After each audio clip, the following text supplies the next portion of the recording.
Praise the lord. ఎలా ఉన్నారంతా? ప్రతి ఒక్కరు బాగున్నారని ఆశిస్తున్నాను. మరి ఒక రోజు మిమ్మల్ని ఈ విధంగా కలుసుకోవడానికి దేవుడు అనుగ్రహించిన మహోన్నతమైన కృపను బట్టి దేవాతి దేవునికి కృతజ్ఞతాస్తుతులు చెల్లిస్తున్నాను.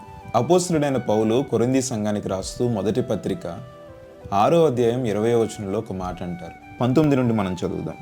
దేహము దేవుని వలన మీకు అనుగ్రహింపబడి మీలోనున్న పరిశుద్ధాత్మకు ఆలయమై ఉన్నదని మీరు ఎరుగరా? మీరు మీ సొత్తు కారు, విలువ పెట్టి కొనబడిన వారు గనుక మీ దేహముతో దేవుని మహిమపరచుడి. అవును, మన దేహము దేవుని ఆలయమై ఉంది. మనము దేవుని చేత సృజింపబడిన వారు. ఈ లోకంలో ఉన్న సమస్తము ఆయన మాట వలన కలిగితే మానవులు మాత్రం ఆయన చేతితో ఆయన నిర్మించుకున్నారు. దేవుడు ఒక మాట పలికితే మానవుడు సృజింపబడరంటారా? ఈ లోకంలో ఉన్న సమస్తము ఆయన మాట వలన కలిగినాయి కదా. కానీ మనలను మాత్రం ఎందుకు దేవుడు తన చేతులతో సృజించాడు అంటే ఆయన మన ఎడల అంత ప్రేమ కలిగి ఉన్నాడు. దేవుడు మన ఎడల కలిగి ఉన్న ప్రేమ ఎంత గొప్పది అని అంటే ఆయన మన కోసం పరములో తన మహిమను వీడి భువిలో నరమాతృనిగా జన్మించి తన రక్తంతో మనల్ని కడిగి విలువ పెట్టి మనల్ని కొన్నారు. అందుకే పౌలు అంటున్నారు, మనము విలువ పెట్టి కొనబడిన వారు. మరి ఇంత ప్రేమతో మనల్ని దేవుడు చేశాడు కదా, ఇంత విలువతో మనల్ని దేవుడు చూస్తున్నాడు కదా, మరి మనం దేవునికి ఇష్టప్రకారంగా నడుచుకుంటున్నామా? దేవుడు మారు మనసు పొందండి, రక్షణ పొందండి అని ప్రతిసారి మనకి పరిశుద్ధ గ్రంథం ద్వారా చెప్తున్నారు కదా. మరి మనం మారు మనస్సుకు తగిన ఫలాలను ఫలిస్తున్నామా? నేను ఆత్మీయురాలిగా ఉంటున్నాను అని నీవు అనుకుంటున్నావేమో, కానీ ఒకవేళ నీలో ఈ శరీర కార్యాలు ఉన్నాయేమో ఒక్కసారి పరిశీలించుకో. అపోస్తలుడైన పౌలు గలతీ సంఘానికి రాస్తూ 5వ అధ్యాయం 19వ వచనంలో శరీర కార్యముల గురించి మనకు చెప్తారు.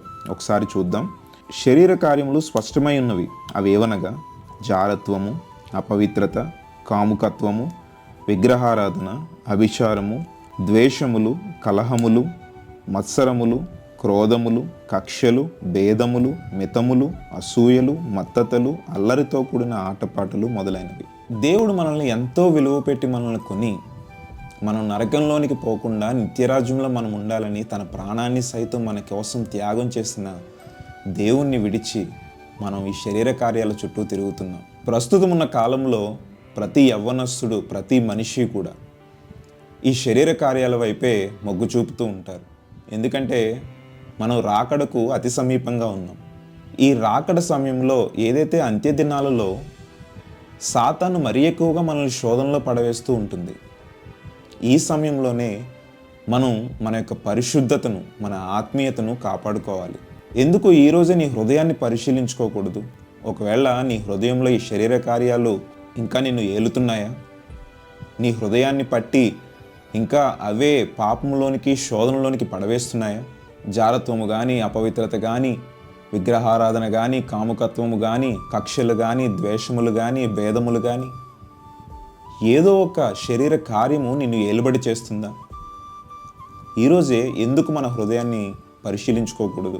శరీర కార్యాల వైపు, శరీర ఆశల వైపు, ఈ లోకాశల వైపు పరిగెట్టి చివరికి నరక మార్గంలోనికి మనం ప్రవేశిస్తున్నాం కదా.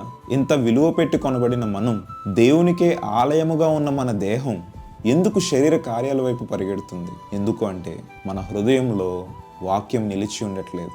మనం వినిన దానిని, చదివిన దానిని విడిచిపెట్టేస్తున్నాం కాబట్టి, దానిని అనుసరించి ప్రవర్తించట్లేదు అంటే దానిని అనుసరించి మనం నడుచుకోవట్లేదు కాబట్టే కదా చివరి దినాల్లో ఉన్నాం.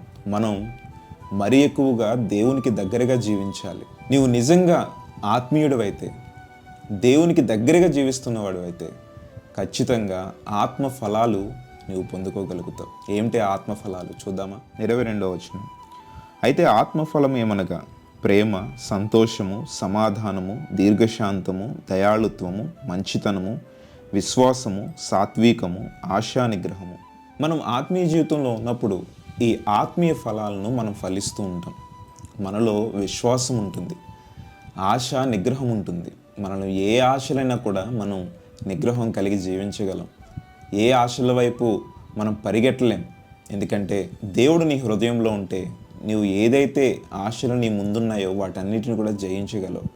ఏ శోధన అయితే నీ ముందుందో వాటన్నిటినీ జయించగలవు. నిగ్రహం కలిగి జీవించగలవు. ప్రేమను కలిగి ఉంటావు. దేవుని యందు సంతోషం కలిగి ఉంటావు. ఇలా ఆత్మఫలాలను మనం కలిగి ఉంటాం. దేవునికి దగ్గరగా జీవిస్తే ఆ సంతోషమే వేరు కదండి. అది అనుభవించిన వారికి మాత్రమే తెలుస్తుంది. నీలో ఏ సమస్య ఉండని, ఏ ఇబ్బంది ఉండని, ఏ టెన్షన్స్ ఉండని, ఏ యాంగ్జైటీస్ ఉండని, ఏది ఉన్నా కూడా దేవునికి నీవు దగ్గరగా జీవిస్తే మనసుకుండే ప్రశాంతత వేరు, ఆ సంతోషం వేరు. నీ ప్రతి సమస్యను, నీ ప్రతి ఇబ్బందిని నీవు దేవుని సన్నిధిలో చెప్పుకొని నా దేవుడు చూసుకుంటాడులే అనే ధైర్యంతో నీవు ఉంటావు. అట్టి ఆనందము, అట్టి సంతోషము వేరండి. అది అనుభవించిన వారికి మాత్రమే తెలుస్తుంది. ఈరోజు ఈ వీడియో చూస్తున్న ప్రతి ఒక్కరు ఈరోజే మన హృదయాల్ని ఎందుకు మనం పరిశీలన చేసుకోకూడదు? ఎందుకు మనం రక్షణ మార్గంలోనికి రాకూడదు? ఇప్పటివరకు లోకాశల వైపు పరిగెట్టావేమో, ఇప్పటివరకు సాతాను చూపించే అల్పకాల పాప భోగాల వైపు నీవు పరిగెట్టావేమో. ఈరోజే ఎందుకు పరిశీలన చేసుకుని దేవుని మార్గంలోనికి రాకూడదు? మన దేహము దేవునికి ఆలయమై ఉంది.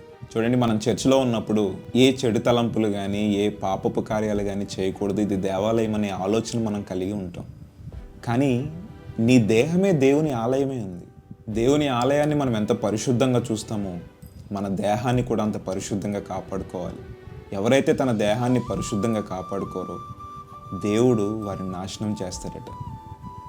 అపోస్తలుడైన పౌలు కొరింథీ సంఘానికి రాసిన మొదటి పత్రిక 3వ అధ్యాయం 16వ వచనంలో ఉంటుంది, మీరు దేవుని ఆలయమై ఉన్నారనియు దేవుని ఆత్మ మీలో నివసించుచున్నాడనియు మీరు ఎరుగరా? ఎవడైనను దేవుని ఆలయమును పాడు చేసిన ఎడల దేవుడు వానిని పాడు చేయును. కాబట్టి ఇప్పటి వరకు నీకు తెలియదేమో, ఎవరూ చెప్పలేదేమో, ఈరోజు పరిశుద్ధాత్మ దేవుడు మాట్లాడుతున్నాడు. నీ దేహము దేవుని ఆలయమై ఉంది. పోనీ ఇప్పటి వరకు ఈ లోకాశల వైపు పరిగెడుతూ సాతాను చూపించే ప్రతి శోధనలో పడిపోయి పాపములు చేస్తూ ఇప్పటివరకు జీవించావేమో. ఈరోజే నిజదేవుణ్ణి తెలుసుకో. ఆయన తన రక్తముతో కడిగి నిన్ను హత్తుకుంటాడు. దేవుని గురించి తెలుసుకుని ఆయన మార్గంలో నీవు ప్రవేశించగలిగితే నిత్య రాజ్యాన్ని చేరుకుంటావు, పరలోక రాజ్యాన్ని స్వతంత్రించుకోగలుగుతావు.